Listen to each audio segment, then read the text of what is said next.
Ave Maria. A fé, como quase tudo, pode ser customizada.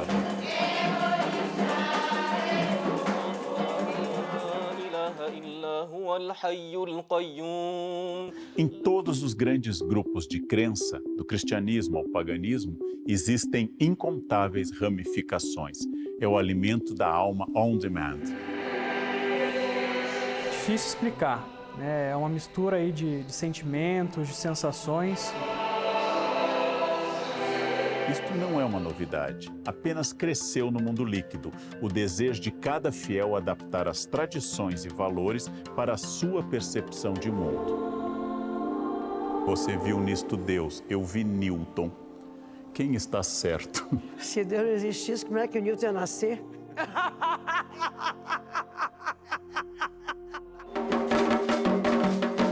Então essa é a oportunidade que a gente tem de ensinar alegria, de ensinar amor, de ensinar diálogo, boa convivência. Então essa ideia de que eu extinguiria a religião parte de uma visão institucional, quando na verdade isso não existiu e não vai existir. Se no século XIX o filósofo Nietzsche decretou a morte de Deus, no século XXI o divino segue vivo, mas Deus é quem o fiel quer que ele seja. Deus nunca o contraria. When human beings talk about God, they cannot help but to imagine God as a kind of divine version of themselves. Rogai por nós.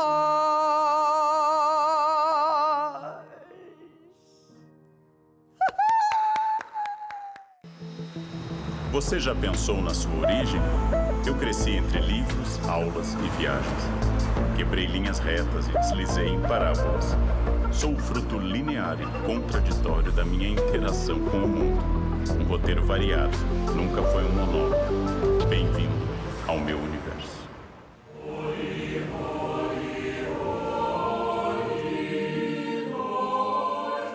A religião é uma conversa do passado com o presente. Um diálogo da tradição com a vivência de hoje. O segredo de sua longevidade é o quanto ela consegue se atualizar. Surgem novas questões, nascem outros novos contextos, mas ela é sempre hoje. O futurismo também trazia esse diálogo.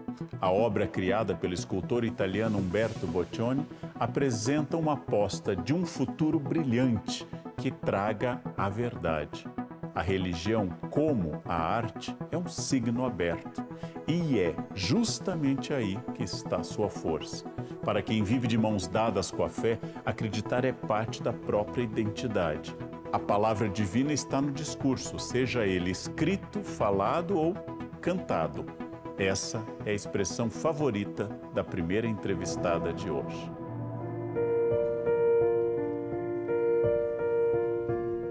O nome dela já é uma nota musical em dobro, Fá, Fá de Belém.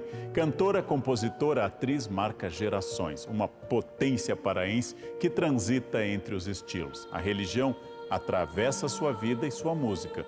Já cantou para 3 papas e é uma das principais divulgadoras do Círio de Nazaré, uma das maiores celebrações católicas do mundo. E eu tenho a honra de chamar de amiga. Fafá. Querido carnal.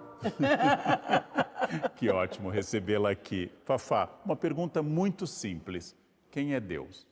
É tudo que você não consegue ver, tocar, você pressente, você sente. E é onde a gente se agarra quando não sabe para quem correr. No Círio, aquela conexão é tão forte que eu acho que aquilo é Deus. Aquilo é a presença divina. Aquilo é a presença da condução de uma energia feminina. Que é Nossa Senhora de Nazaré, levando para todo um povo um alento, um abraço e uma certeza de feliz ano novo. E vamos cantar! Nazaré, Nazaré rainha, Nazaré mãe da terra. Para nós é isso, né? Então, quando eu entro na varanda, eu saio do ar. Eu canto 72 horas seguidas. com alguns momentos em que eu choro e outros que eu tiro um cochilo. Mas eu vou para outro lugar.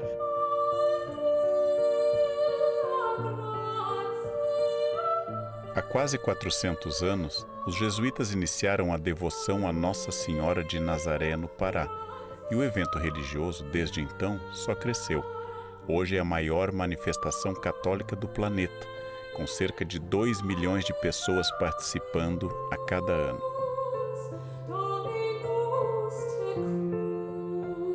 Se tirasse isso de você, você deixaria de ser Fafá? Quer dizer, é uma parte constitutiva da sua identidade? Olha, eu acho que todo paraense nasce nos braços de Nossa Senhora de Nazaré. Não há como a gente se desconectar.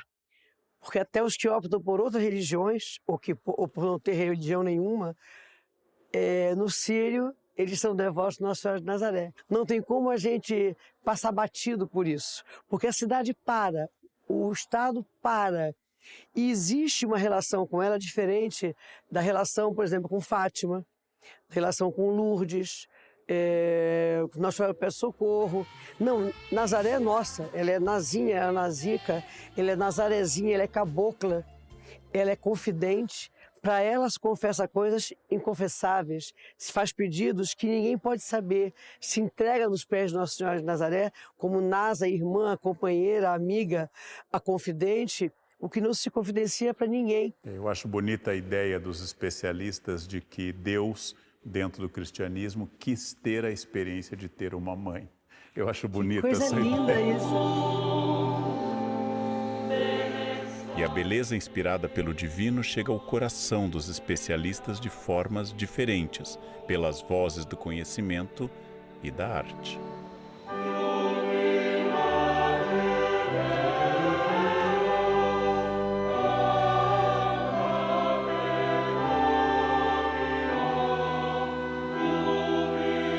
Eliane Moura foi professora do Departamento de História no Instituto de Filosofia e Ciências Humanas da Unicamp a partir de 1990, minha colega inclusive.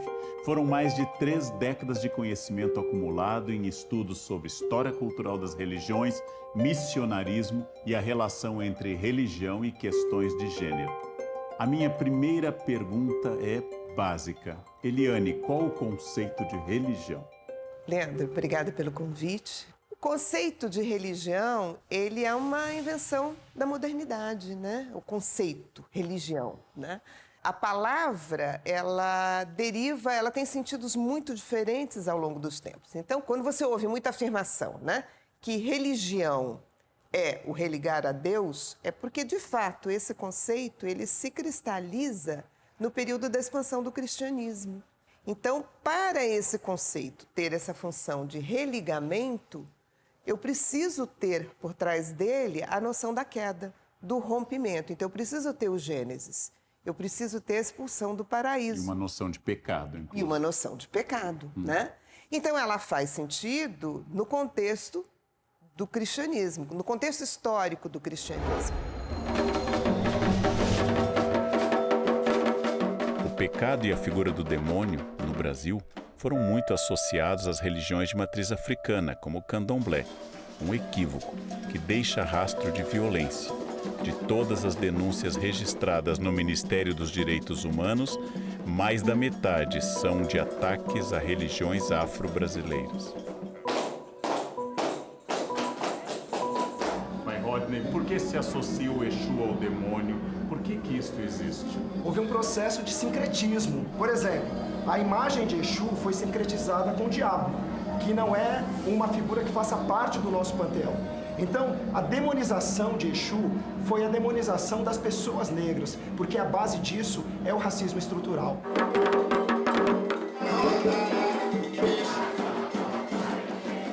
O pé na terra, o batuque, o tempero.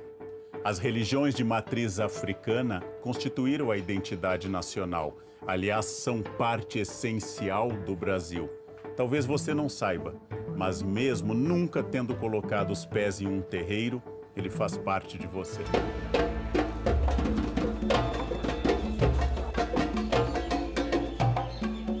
Prazer, sou ele, Exu. aqui, sou responsável pela casa de Exu aqui do Pai Rodney. Então, aqui é o Exu Eleguá, é o Exu cubano, mas é esse Exu que toma conta aqui da santeria. E esses outros Exus aqui, eles vieram sempre um pedacinho com algum axé dele. Religiões monoteístas ou outras têm uma vasta base oral. Na verdade, toda religião é interpretação. E nós temos tradições orais e hoje também tradições escritas no candomblé. Olha, gente, Exu é o dono da casa. Exu é o dono da casa, Exu é o dono da minha vida. Exu é quem realiza, é quem faz, Exu é quem recebe. Se cada um de vocês está aqui hoje é porque Exu assim permitiu. E isso eu posso pedir a Eleguá, que é o Senhor da transformação. Exu é aquele que tudo transforma, aquele que faz o erro virar acerto e que mata um pássaro ontem com a pedra que atirou hoje. Toda religião é interpretativa, toda religião é uma sobreposição de tradições e adaptação. Certamente o catolicismo de hoje não é o catolicismo do século XVI, o candomblé de hoje não é o candomblé do período, por exemplo, do século XIX, mas a religião é a permanente atualização da relação das pessoas com o sagrado, desta terra, com realidades além desta terra.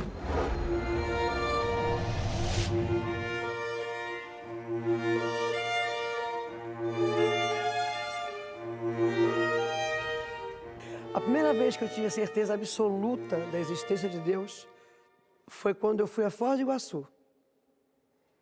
E eu olhei aquilo ali e disse, tem alguém comandando essas águas. Existe uma energia maior comandando isso. Da mesma forma que quando se faz Belo Monte e soterra aquelas aldeias todas e Belo Monte está rachando, é alguém que está mandando um recado. Fazer uma provocação que só se faz com amigos muito próximos. Você viu a água do rio Iguaçu passar de um ponto mais alto para um ponto mais baixo e você viu nisto Deus. Eu vi Newton. Quem está certo? Eu vi gravidade, você viu uma interferência divina. Se Deus não existisse, como é que o Newton ia nascer?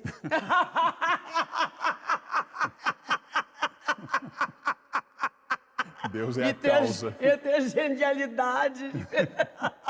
Deus é a causa de Newton. Ele é a causa de Newton.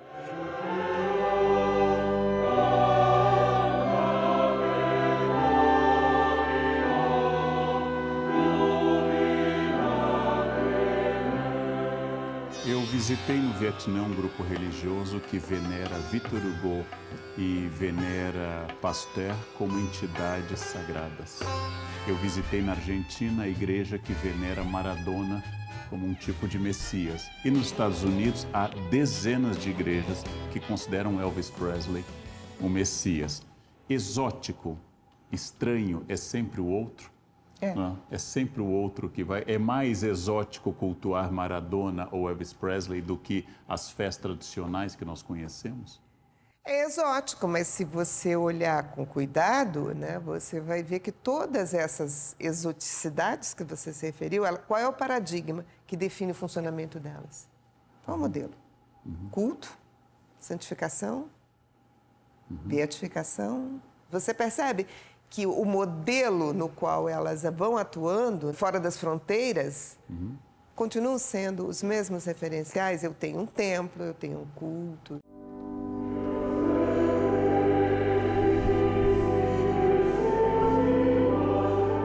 O que sente uma pessoa que crê, a ciência não consegue explicar.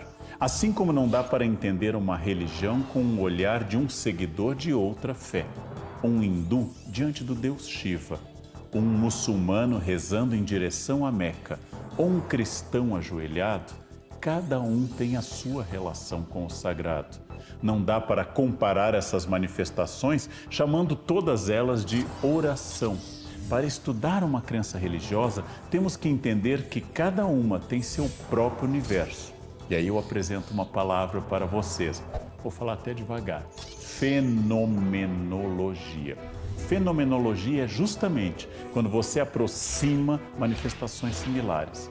Mas muitos historiadores preferem destacar o único de cada religião.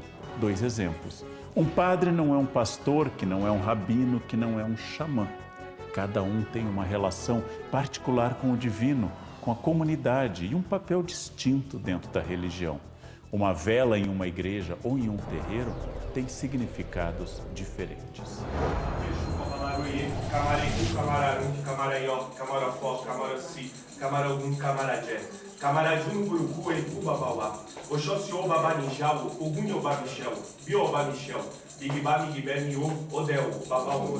Então essa é a oportunidade que a gente tem de ensinar alegria, de ensinar amor, de ensinar diálogo, boa convivência, porque só assim a gente vai construir uma sociedade melhor para todos e para todas.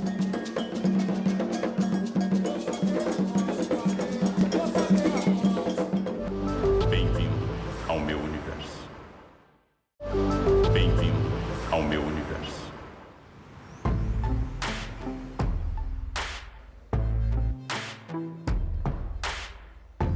Até onde os registros históricos conseguem alcançar, a fé é usada como ferramenta política.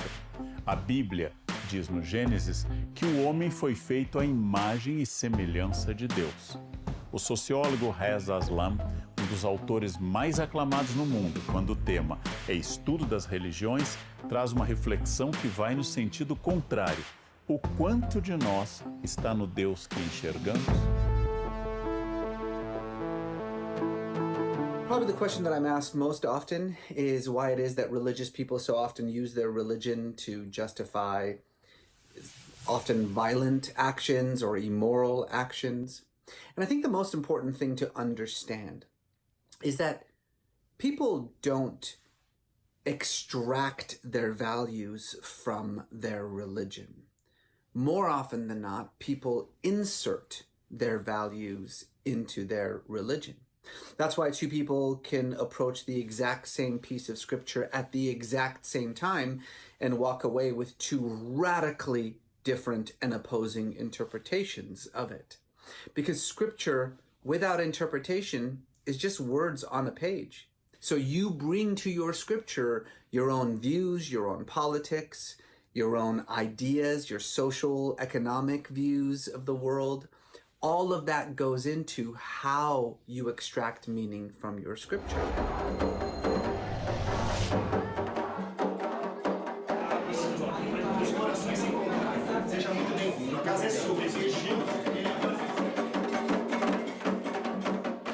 Pai Rodney, é muito importante falar para as pessoas de onde vem o preconceito. O que as pessoas não sabem é que o processo de sincretismo é aculturação. Então, quando a gente coloca pessoas diferentes para conviver, ou elas se matam ou elas sincretizam. Sincretismo é um termo muito usado no campo religioso. Você já deve ter ouvido falar. Refere-se à adaptação de uma crença ou de uma prática para outra religião, outro modelo de fé. Por exemplo, no Brasil, se diz ser sincrético o culto afro-brasileiro que adapta os santos católicos como Santa Bárbara e Iansã. Há um problema no conceito. É a ideia de que existe uma religião original, primeira, pura. Todas as religiões são sincréticas. Todas as religiões adaptaram influências do seu meio e da sua história. Por isso que o termo sincretismo não é um erro, mas deveria ser estendido a todas as religiões.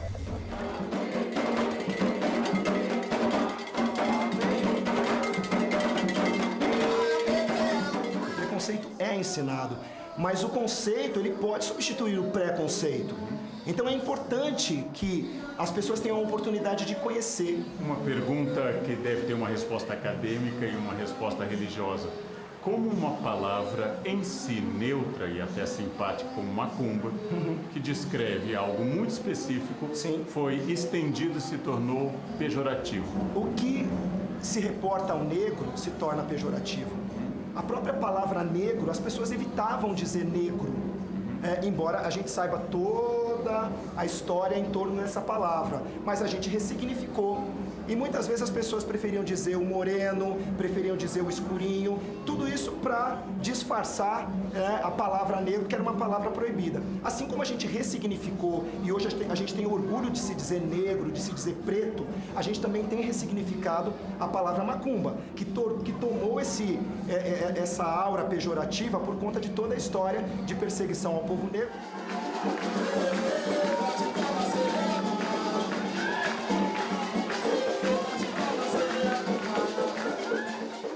No Brasil existe muita intolerância, muito racismo e muita agressão real contra pobres, contra negros, contra os chamados grupos alvo de um preconceito histórico tradicional. A religião faz parte desse pacote. Apesar de haver ataques a igrejas católicas, apesar de haver ataques a templos evangélicos, a maior parte dos ataques, sem sombra de dúvida, do ponto de vista matemático, é a terreiros, a tradição da Umbanda, a tradição do Candomblé e outras tradições, porque há muitas no Brasil. A gente sabe que religião, ela não tem data de nascimento para surgir. Elas vão acontecendo até o momento que elas se organizam, e essa organização é, antes de tudo, política. O Candomblé é uma organização política e nós temos nos reapropriado desse nome macumba para dizer que somos, sim, macumbeiros com orgulho e que isso representa mais do que uma identidade, representa um grande símbolo de resistência para todos nós.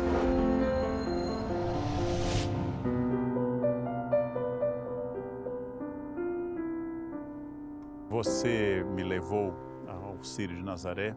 Eu vi lá uma experiência fascinante, por exemplo, evangélicos pentecostais levando água para a procissão, em colaboração total. Você já convidou um amigo nosso em comum, um pai de santo, o pai Rodney, para lá. Você convida ateus, você convida pessoas muito variadas. Você acha que todas são interpretações do divino, ou seja, você reproduz um gesto que você gostaria de ver na religião, ser inclusiva e não excludente? A fé é o que caminha pelas ruas de Belém. A fé é que move a gente naquele momento que todo mundo dispara, fica aí. A fé é o que te dá o incentivo para seguir em frente. E a fé não tem religião. Porque o que caminha nas ruas é a fé. E a fé é a esperança, carnal. De tempos melhores, de vida melhor, de um novo horizonte. E não tem nada a ver com religião.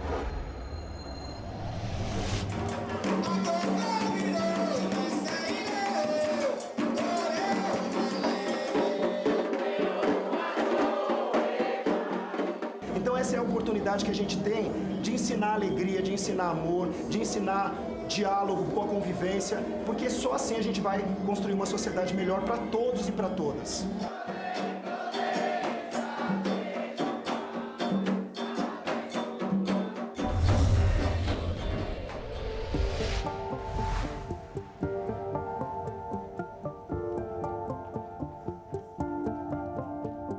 Você estudou kardecismo, você estudou expressões religiosas alternativas, aprofundou-se bastante no budismo e hoje você canta em um coral religioso. Qual é a convivência entre a Eliane pesquisadora e a sua experiência estética da música religiosa? Ela continua a mesma, né? Eu acho que é um olhar, é uma maneira de ser e estar, né? Seria, como diz o Sertor, uma prática. Né? Eu acho que quando você faz referência ao coro, né, o coro da Arquidiocese de Campinas, que eu faço parte, ele é um lugar muito especial, porque é um lugar onde esse signo é extremamente aberto.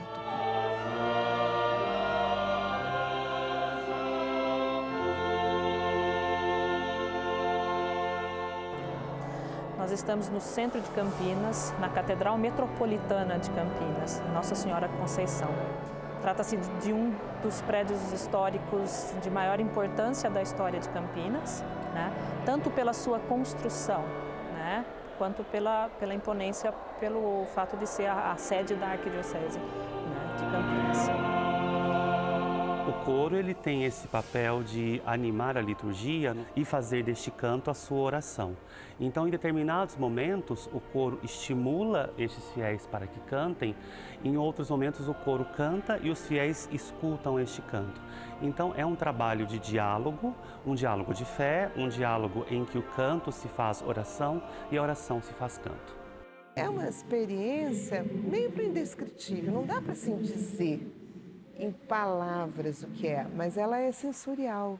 E quando a gente senta e fica em silêncio, né, você tem toda a questão de sentar e ficar em silêncio, esperando o comando do regente para entrar e cantar todo mundo no tempo certo. É indescritível. Eu acho que a experiência de cantar em coro é indescritível. E como historiadora, eu olho e eu sinto esse movimento. A minha experiência anterior me permite me colocar confortavelmente nesse lugar. E cantar sempre foi algo que eu quis fazer. A minha paixão pelo canto gregoriano e pela música sacra e pela arte sacra foram anteriores aos meus interesses acadêmicos e intelectuais como historiadora das religiões. A religião é um signo aberto, então é muito difícil expressar se ela traz paz ou conformidade, porque ela pode servir a muitos projetos. Certamente, a religião é um elemento constitutivo da nossa relação com o mundo. Anthropology, but also in psychology, that when human beings talk about God, when they are forced to describe what they think God is like or what God looks like, whether they believe in God or not, they cannot help but to imagine God as a kind of divine version of themselves. In other words, they give God their own opinions and values and ideas, their own prejudices, their own likes and dislikes. So in a way, we construct a divine being who looks and acts and thinks and feels just like we do. It's an involuntary construct. We can't help it. It's just kind of how we think.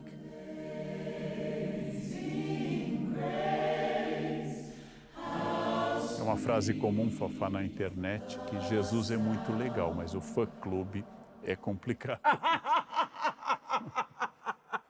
Você acha que esta fé também é uma transformadora social ou funciona, como se dizia no século XIX, um ópio, um anestésico, uma função opioide? Ou seja, a fé também faz a transformação? Se não for para ser assim, não é fé, é poder.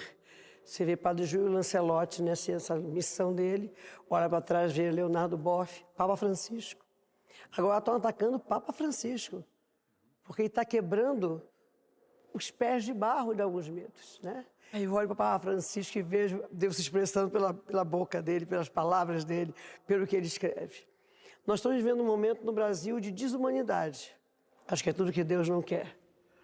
Nós estamos vendo o nome de Deus sendo usado para validar o invalidável. Acho que é tudo que Deus não quer. Você é conhecida pela sua ligação com a Igreja Católica, já cantou para papas, mas você acabou desenvolvendo uma postura que a Igreja condena. Você é a favor da liberdade da mulher ter o direito ao aborto, não?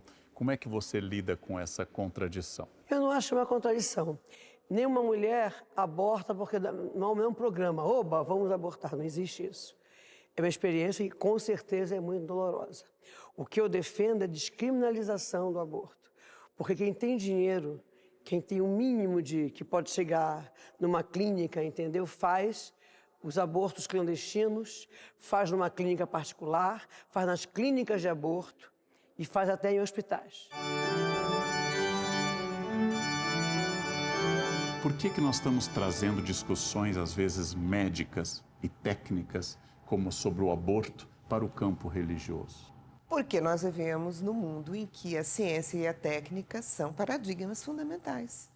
Então, isso não seria necessário anteriormente? Talvez não, né? Se a gente pensar, por exemplo, Galileu, etc. e tal. É porque nós vivemos uma sociedade, uma cultura e que ela vai disputando, inclusive, territórios de explicações, né? Então você tem também uma disputa nesse sentido.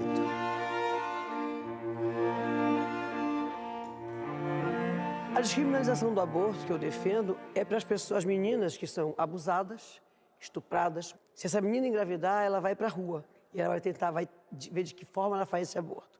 A mãe não aceita ela em casa, ela vai recorrer à lavagem de soda cáustica, agulha de crochê, e os maiores casos de atendimento sobre a saúde da mulher no SUS são abortos mal feitos. Então, o que eu sou contra é a hipocrisia carnal.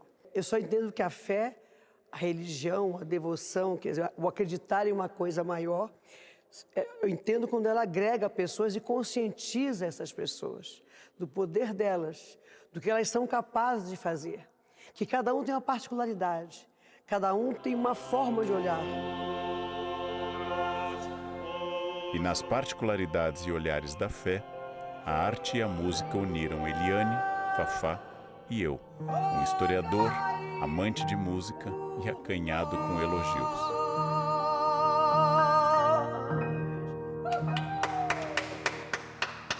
Você, como pianista, é? Um historiador. Um excelente pianista! Que surpresa! Deus é magnífico, Ele sempre conduziu a minha vida. Então falar, Deus está de castigo essa semana. Então na semana que vem a gente volta a conversar quando eu passar a entender por que essa situação aconteceu na minha vida. Bem-vindo ao meu universo. Bem-vindo ao meu universo. Impossível pensar na história da arte sem pensar em religião. Tomem como exemplo o quadro O Enterro do Conde de Orgaz, do pintor El Greco, em Toledo, na Espanha. Pensem no Buda em Nara, no Japão, ou então nas imagens que Marc Chagall pintou sobre a vida e a crença judaica. Religião, imagem e arte estão associados.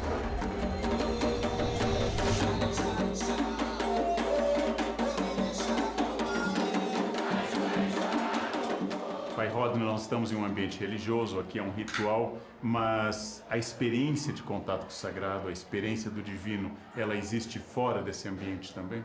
Eu digo que a fé transcende. Eu tive a oportunidade de viver uma dessas experiências lindas, né, em que a fé transcende. Eu fui convidado para assistir ao Círio, para participar do Círio de Nazaré. Fui acompanhando a Djamila Ribeiro, que foi convidada pela Fafá de Belém. Eu acho que a instituição religiosa ela pode ser um problema, mas a fé nunca será um problema. Eu tenho certeza que todo mundo que está aqui hoje também, vivendo essa experiência no terreiro, deixando a criança que existe dentro de cada um de nós brincar com essas outras tantas crianças que estão correndo pelo quintal, estão vivendo essa experiência de uma fé que transcende.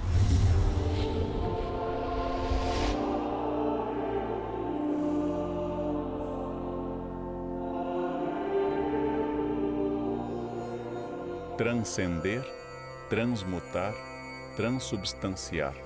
A fé como uma eterna troca, fervor, graça, um signo aberto. Deus é magnífico, Ele sempre conduziu a minha vida. Em cada passo que nós damos no coro, Deus está ali nos guiando, através principalmente da música.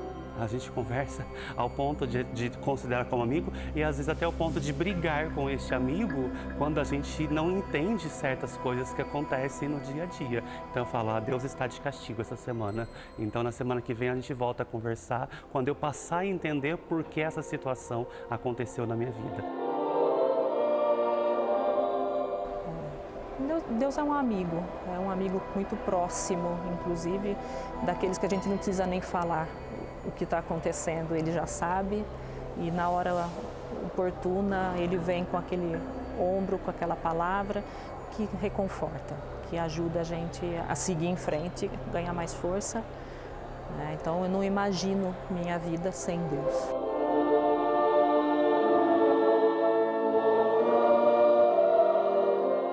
Você acha que a religião... Sempre eu me irrito quando perguntam a um historiador sobre o futuro. Mas como ela está hoje, a religião tem futuro? A gente sempre brinca, né? Dizendo se eu soubesse prever o futuro, eu estava ganhando dinheiro. E prever o futuro que fosse certo, né? a gente estava ganhando dinheiro, né? E não seríamos historiadores. Eu acho que sim, como a arte. Você acha que a arte tem futuro? Sim, Que sem arte? sombra de dúvida. Você Aquela acha que a religião... cada um adaptar como Exatamente. arte. Então, sei lá, a gente pode colocar, teoricamente, enquanto existir a humanidade finita, usando em eterno vale de lágrimas, né? Gemendo, chorando nesse vale de lágrimas, nós sempre teremos. Não precisa sequer entrar no debate se Deus existe, ou Ele é eterno, etc, etc e tal, né? Porque essa seria uma outra resposta. Vai ser eterna porque Deus existe, porque Ele é o eterno, Ele é a eternidade. Então, ela vai sempre estar nesse campo dando respostas, enquanto nós formos humanos e vivermos aqui.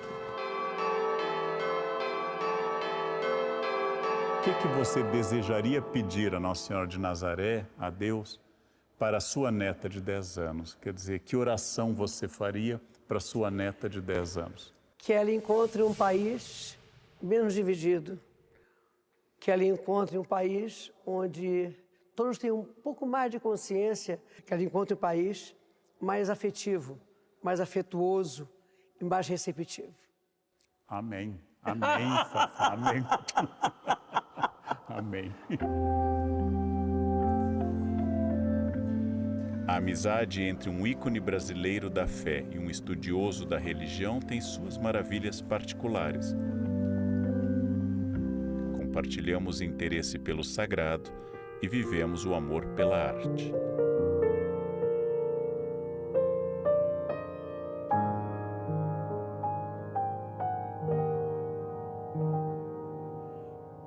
Ave Maria, nos seus andores, rogai por nós. Religião, tão antiga quanto a própria humanidade, vivenciada de várias maneiras, seguindo rituais igualmente variados, cultuando Deus ou deuses ou outros seres. Uma fonte inesgotável de conhecimento sobre o mundo em que vivemos. Um espaço de refúgio, acolhimento, congregação, êxtase e arte. E as borboletas que enfeitam as matas, Ave Maria, cremos em vós, Virgem Maria.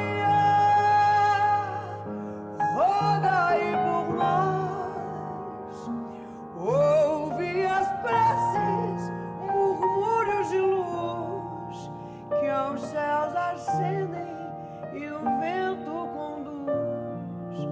conduz a vós, Virgem Maria. Rogai por nós.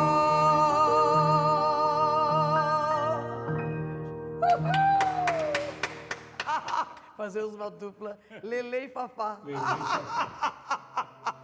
A religião do outro pode nos parecer estranha, exótica.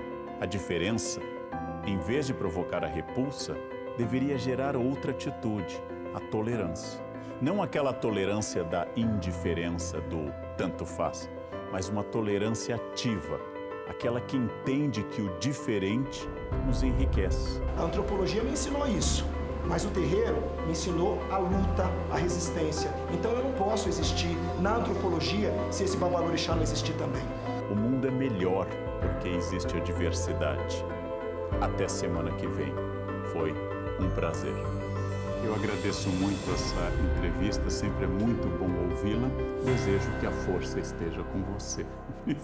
I'll be back.